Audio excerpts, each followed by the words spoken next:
Marhaban ya Ramadan, kita telah memasuki bulan suci Ramadan 1446 Hijriah. Bulan yang penuh dengan limpahan berkah, rahmat, dan ampunan. Bulan ini adalah momentum yang sangat berharga bagi kita semua untuk membersihkan hati, pikiran, dan perbuatan. Di bulan yang penuh berkah ini, mari kita tingkatkan ketakwaan dan amal ibadah kita. Menjalani bulan puasa dengan penuh keikhlasan dan kesabaran.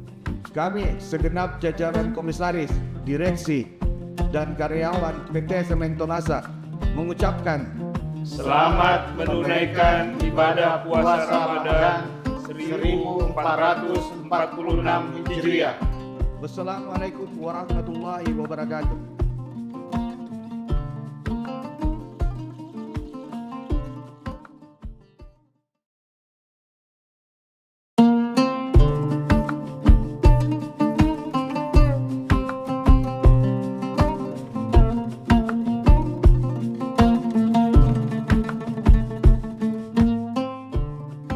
Marhaban ya Ramadan, kita telah memasuki bulan suci Ramadan 1446 Hijriah. Bulan yang penuh dengan limpahan berkah, rahmat, dan ampunan. Bulan ini adalah momentum yang sangat berharga bagi kita semua untuk membersihkan hati, pikiran, dan perbuatan. Di bulan yang penuh berkah ini, mari kita tingkatkan ketakwaan dan amal ibadah kita. Menjalani bulan puasa dengan penuh keikhlasan dan kesabaran. Kami segenap jajaran komisaris, direksi, dan karyawan PT Semento Nasa mengucapkan Selamat menunaikan ibadah puasa Ramadan 1446 Hijriah. Wassalamualaikum warahmatullahi wabarakatuh.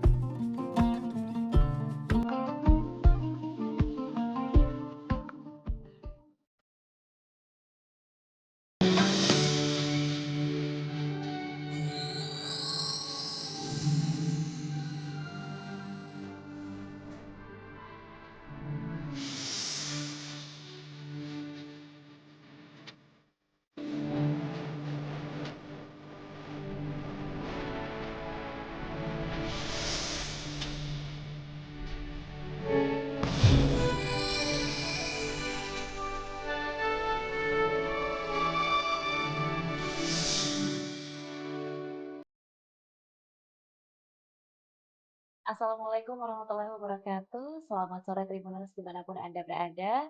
Alhamdulillah pada sore hari ini kembali kami menyapa Anda tentunya dalam syiar Ramadan 1446 Hijriah. Nah tentunya Tribuners dalam diskusi kita pada hari ini kita akan mendengarkan ceramah yang akan disampaikan oleh Ustadz Dr. Kamarudin Mustamin MPhilI selaku dosen Fakultas Ushul Huddin dan Filsafat UIN Alauddin Makassar. Untuk itu izinkan saya menyapa. Assalamualaikum, selamat sore Pak Ustadz. Waalaikumsalam warahmatullahi wabarakatuh. Selamat sore. Siap Pak Ustadz. Nah, mungkin Pak Ustadz ya, memasuki hari ke-22, malam hari ini juga berarti akan memasuki malam ke-22. Insya Allah di beberapa episode awal ini disampaikan bahwa 10 malam terakhir itu adalah pengampunan ya Pak Ustadz ya, betul? Pengampunan, dan tentunya sebagaimana umat muslim, salah satu upaya kita agar senantiasa diberikan pengampunan oleh Allah Subhanahu wa taala adalah dengan menjaga keimanan kita khususnya dalam bulan suci Ramadan kali ini.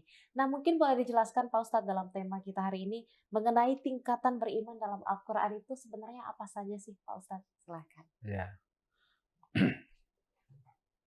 Makasih Mbak Susan. Assalamualaikum warahmatullahi wabarakatuh. Waalaikumsalam warahmatullahi wabarakatuh. Alhamdulillahirabbil alamin.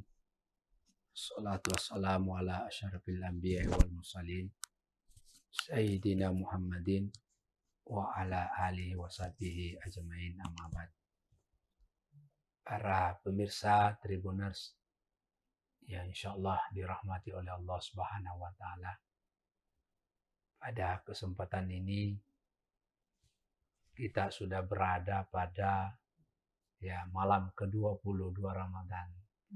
Ya. Jadi tinggal sedikit lagi. kita sudah masuk tahap ketiga. Ya. Pada kesempatan ini yang saya ingin sampaikan tentang tingkatan-tingkatan beriman dalam Al-Quran. Ada 4 tingkatan. Ada istilah Muslim. Yang kedua ada istilah mukmin. Dan yang ketiga ada istilah muttaqin. Dan yang keempat ada istilah mukhlisin. Tentu istilah ini ada perbedaan-perbedaannya. Misalnya dalam Al-Quran, surah Al-Imran, ayat 84. Qul amanna billahi wa ma nazzala alaina wa ma unzila ala Ibrahim wa Ismail wa Ishaq wa Yaqub wal asbati wa ma utiya Musa wa Isa wan nabiyyuna min rabbihim la nufarriqu baina ahadin minhum wa nahnu lahu muslimun. Jadi muslim itu dia mengaku muslim, tetapi belum menjalankan ibadahnya sepenuhnya. Ya, hari ini puasa, besok tidak puasa. Hari ini sholat, besok tidak sholat. Berarti masih berada tataran tingkat muslim. Yang kedua, tingkatan yang kedua ada disebut dengan mukmin. Misalnya dalam Al-Quran, surah Al-Mu'minun ayat 1 sampai 11. Qad aflahal mu'minun alladzina hum fi sholatim khashi'un walladzina hum 'anil lagwi mu'ridun walladzina hum lizzakati fa'ilun walladzina hum li furujihim hafizun. Jadi orang mukmin ciri-cirinya yang pertama adalah sholatnya khusyuk. Khusyuk ini ada yang berkata, Mbak Susan, bagaimana caranya sholat khusyuk? Yang mana disebut sholat khusyuk? Apakah mulai dari takbir sampai salam itu betul konsentrasi sama Allah? Ya, saya kira sebagai hamba seperti kita ini, seperti saya, itu mungkin tidak bisa ya. Tetapi menurut Al-Ghazali, khusyuk itu kalau sudah takbirnya sudah konsentrasi. Yang kedua, ketika kita membaca iyyaka na'budu wa iyyaka nasta'in. Yang keempat, ketika tahiyat, asyhadu an la ilaha illallah wa asyhadu anna muhammadar rasulullah. Yang keempat, ketika dia salam. Ya, kata Al-Ghazali sudah masuk kategori khusyuk. Ya, karena saya nggak tahu kalau sholat itu sudah macam-macam juga diingat. Mana handphone saya ini?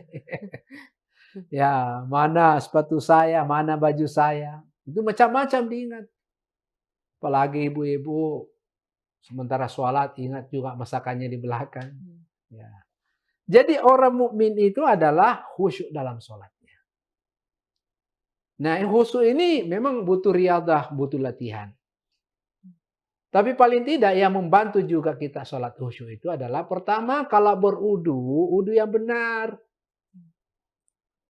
Jangan karena kamar di masjid, qad qamatis shalah. Ya, buru-buru wudunya tidak sempurna. Apalagi cuci kakinya pakai timba. Ya, tidak basah semuanya. Nah, kalau tidak sah wudunya orang, jelas sholatnya tidak sah. Jadi untuk khusyuk itu yang pertama harus diperhatikan cara wudu kita apa benar atau tidak. Yang kedua, pakaian yang kita pakai. Sarungnya dipisahkan sarung tidur.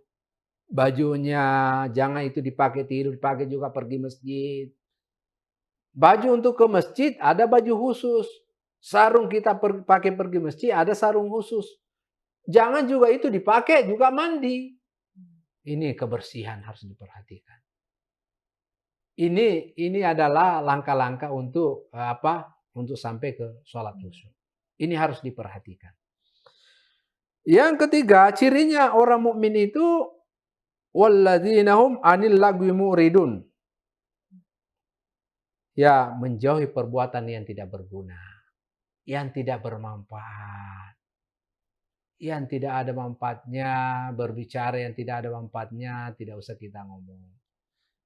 Jangan, tidak boleh kita sembarang cerita, apalagi menyinggung perasaan orang. Makanya orang tua saya dulu, Mbak Susan, selalu menyampaikan, kalau berkata-kata, bergaul sama orang, pikirkan dulu sebelum mengeluarkan kata. Iya.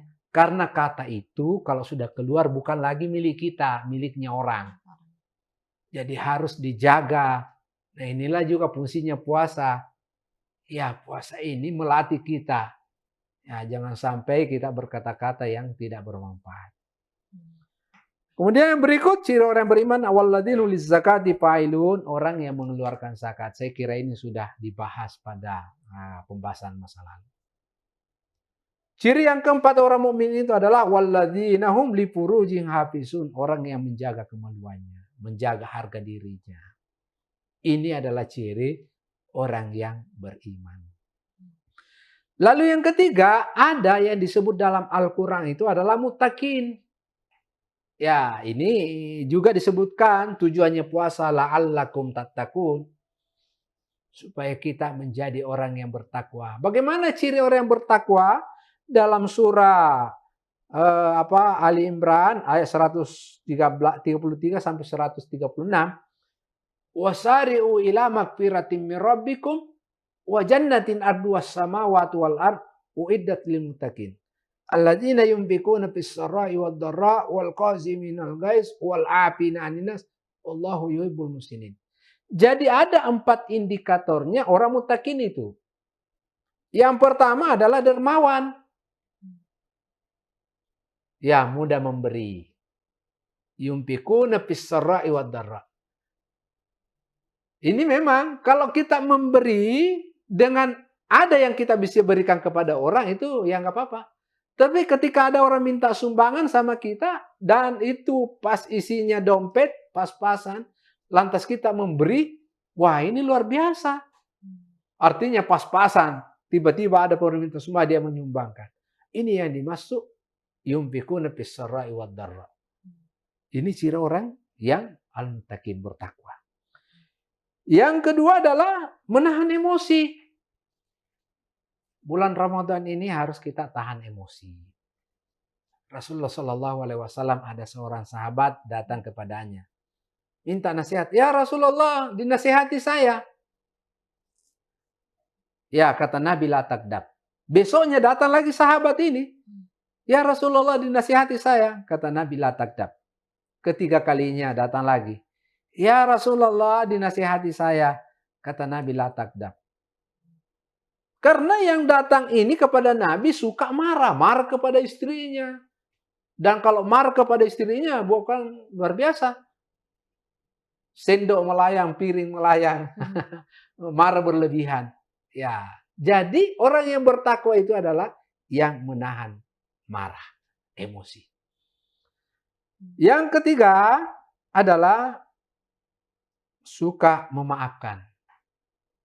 Ya, memaafkan orang. Itulah Rasulullah Shallallahu Alaihi Wasallam ketika dilempari dahinya sambil berdarah, sahabat Abu Bakar marah. Ya Rasulullah, saatnya saya membalas. Justru Nabi mengatakan Allahumma hdini qaumi fa innahum la ya'lamun. Jadi Nabi itu mengajarkan kita itu suka memaafkan orang lain. Dan yang keempat adalah cirinya orang muttaqin itu adalah selalu berbuat baik. Mari kita selalu berbuat baik kepada orang. Kepada siapa saja kita harus selalu berbuat baik. Para pemirsa Tribuners yang dimuliakan Allah Subhanahu wa taala, terakhir yang saya ingin sampaikan pada kesempatan ini adalah ada yang disebutkan dalam Al-Qur'an al-mukhlisin. Ya, mukhlis ini dalam Al-Qur'an illa ibadaka wahum mukhlisun. Jadi iblis ya ingin menggoda hamba-hamba Allah. Kata Allah, tidak bisa goda, yaitu hambaku yang mukhlisin. Karena dia ikhlas kepada Allah. Wa ma umiru illa liya'budullah mukhlishina lahuddin. Para pemirsa Tribuners, inilah yang saya sempat sampaikan, mudah-mudahan ada manfaatnya.